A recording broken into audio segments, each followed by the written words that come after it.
Hi mga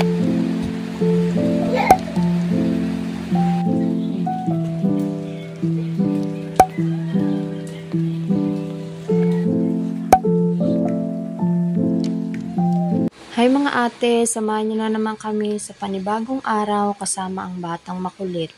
Ito nga mga ate ko, nililigpit ko muna yung aming pinaghigaan. At papalitan ko din itong bedsheet namin, pati na tong mga punda dahil today is Laba Day mga ate ko.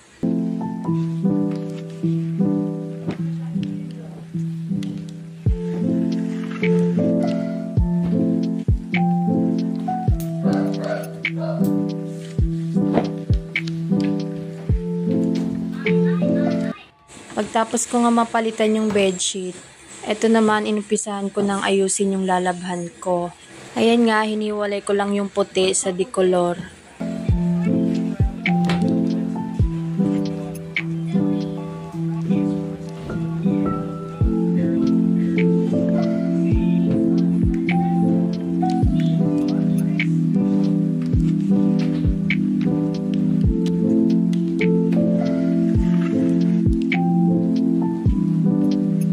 Ito nga mga ate ko, uunahin kong ipaikot yung mga damit ng batang makulit. Bago ko nga ipaikot ay inaanlawan ko na muna.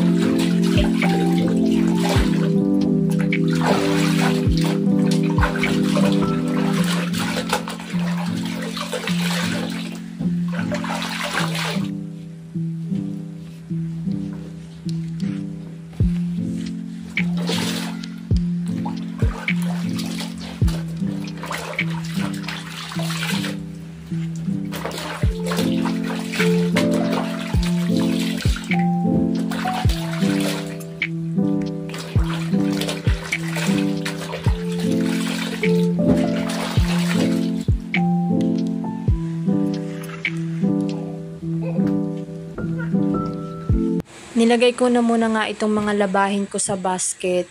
Gawa nga ng kinakalat ng batang makulit.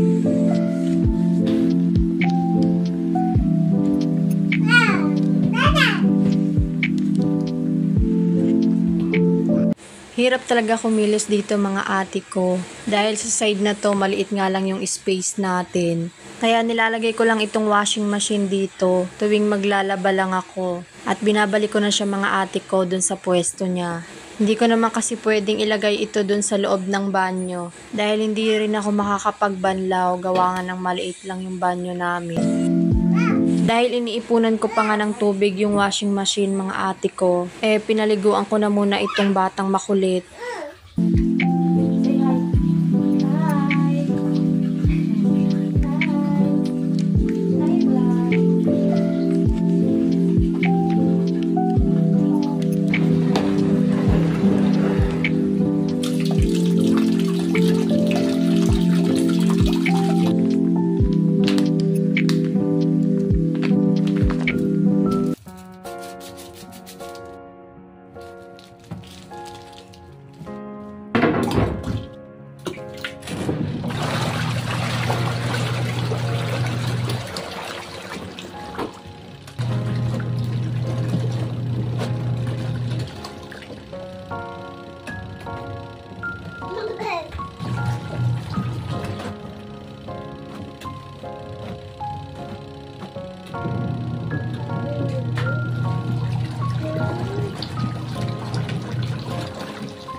Ayan nga si buntot ng mama. Talagang papasok pa yan dito sa banyo. Naku, makikilaban na naman ang batang makulit.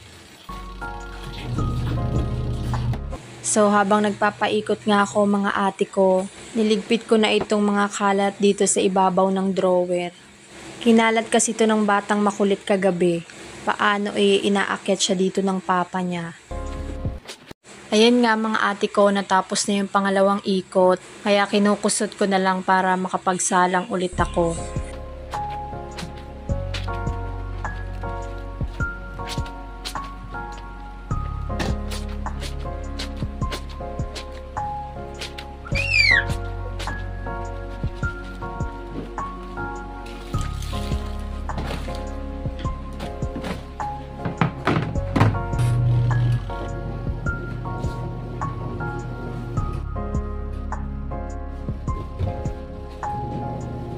After ko nga mapaikot yung pangalawang salang, ay nagwalis-walis na ako para walang masayang na oras.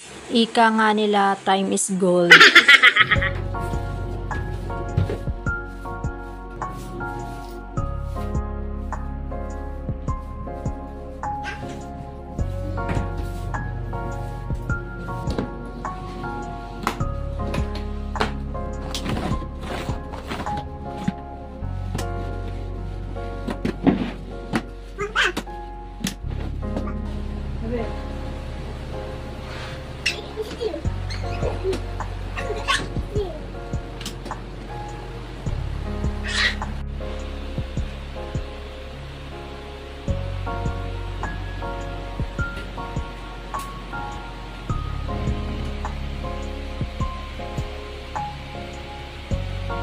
After ko maglinis, mga ate ko, ayan, binalikan ko na to.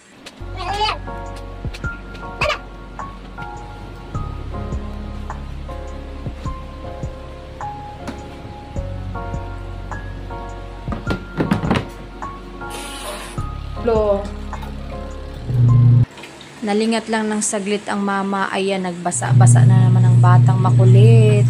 Kaya hinubaran ko na ng damit, mga ate ko. Inaantok na nga ang denden, kaya ayan, tinutopak na. Papatulugin ko na muna para tuloy-tuloy na ako sa paglalaba ko.